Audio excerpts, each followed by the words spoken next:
Your body already makes the exact same hormone that Ozempic copies. You are producing it right now.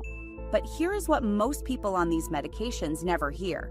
A meta-analysis of over 2,300 people, published in Obesity Reviews, found that after stopping semaglutide, patients regained an average of nearly 10 kilograms. The Step 1 trial extension confirmed it. Within 1 year of stopping, people gained back 2/3 of the weight they lost. That does not have to be your story. There are 4 things you can eat every day that push your body to produce more of its own GLP-1. And by the end of this video, I will hand you a full-day meal plan that hits all 4: breakfast, lunch, dinner, and snacks. No supplements, just food. Let me tell you about Diane.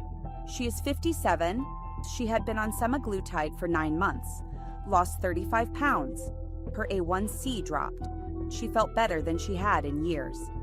Then her insurance changed. She had to stop the medication. Within 4 months, 22 of those pounds came back. The hunger returned, worse than before she started. She told me her body felt like it had completely forgotten how to regulate itself. When I looked at what she had been eating during those 9 months, the problem jumped out. Barely 40 grams of protein a day, almost no fiber, no fermented foods. She had been leaning entirely on the drug, and the cells in her gut that make GLP-1 naturally had gone quiet. Her doctor never mentioned it. That is where most people go wrong. They think the medication is the whole plan. It is not. The drug is a tool. What you eat decides whether your body remembers how to do this on its own. I'm going to walk you through 4 natural GLP-1 triggers, ranked from good to most powerful. Number 1 is backed by some of the strongest data in metabolic science right now. And after all 4, I will give you the exact meal plan that stacks every single one into your day. 4. Healthy fats. Not all fats trigger GLP-1 the same way. A study published in Clinical Nutrition compared olive oil to butter in diabetes patients. Olive oil produced significantly higher GLP-1 levels after the meal. Butter did not come close. Your gut cells respond to the type of fat, not just the amount. Fats from olive oil, avocados, and nuts activate the receptors on your GLP-1 producing cells far more effectively than saturated fats like butter or cream. 2 to 3 tablespoons of extra virgin olive oil a day. A handful of almonds or walnuts as a snack. Cook with avocado oil. These fats also slow sugar absorption and keep you full longer, which matters even more if you are already on a medication. 3. Gut health and fermented foods. Your gut bacteria directly control how much GLP-1 your body makes.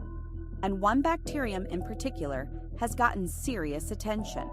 2025 study in the journal Nutrients found that this single microbe triggered over a 2,000% increase in GLP-1 release from the cells that produce it. Researchers now consider it one of the most important bacteria for metabolism. You do not need a supplement. You need fermented foods. Yogurt, kefir, sauerkraut, kimchi. These introduce the bacteria your gut needs. But here is the key. Fermented foods alone are not enough. You also have to feed those bacteria. And what do they eat? Fiber. Which brings us to the lever that surprised me the most. What I'm about to tell you does not just boost GLP-1, it protects the very cells that produce it. And when those cells get damaged, no amount of yogurt or olive oil can compensate. Fiber.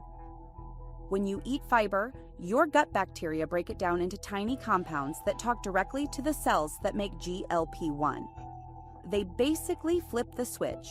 But when fiber disappears from your diet, those cells suffer. A study in Frontiers in Endocrinology found that removing fiber shrank the intestinal lining, reduced the gut's GLP-1 stores, and increased gut leakiness, all within 21 days. A 2025 study in Science Advances confirmed it. Fiber deficiency actually impairs the function of the cells that produce GLP-1 and leaves the gut more prone to inflammation. Aim for 25 to 35 grams a day. Cooked and cooled potatoes and rice are some of the best sources.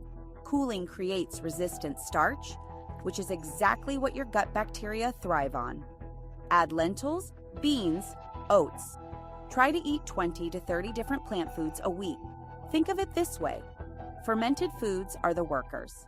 Fiber is their fuel. Without both, the whole system stalls. Protein. Of everything you eat, protein is the single most powerful trigger for your body's own GLP-1 release. A 2025 study in the European Journal of Nutrition confirmed that high-protein meals, whether animal or plant, produce significantly greater GLP-1 levels than high-carb meals. The source did not matter. The amount did. But here is the problem most GLP-1 patients face. Because the drug kills your appetite, you eat less of everything, including protein. A study presented at Endo 2025 found that roughly 40% of the weight people lose on semaglutide is not fat. It is muscle, and muscle is your engine. Lose it, and your body burns fewer calories at rest. That is what sets you up for regain the moment you stop. The target: 1.2 to 1.6 grams of protein per kilogram of your body weight. Spread across at least 3 meals, not loaded into one. Your gut releases GLP-1 every time protein arrives, not just once a day. Spacing it out means you are triggering that release at breakfast, lunch, and dinner. The full day meal plan. Here is how you stack all 4 levers into one day. Breakfast: 2 eggs scrambled in extra virgin olive oil with sautéed spinach. A side of full-fat Greek yogurt. Lunch: grilled chicken over lentils and roasted vegetables drizzled with olive oil. Protein, fiber, and fat in one bowl. Dinner: baked salmon with cooked and cooled brown rice and steamed broccoli, dressed with olive oil and lemon. Protein, resistant starch, fiber, and healthy fat. No exotic ingredients. No powders. Every meal triggers your body's own GLP-1 production, naturally. Now let's do a recap. Lever 4. Healthy fats. Prioritize olive oil, avocados, and nuts over butter. Lever 3. Fermented foods every day to grow the bacteria that trigger GLP-1. Lever 2. 25 to 35 grams of fiber with emphasis on resistant starch and plant variety.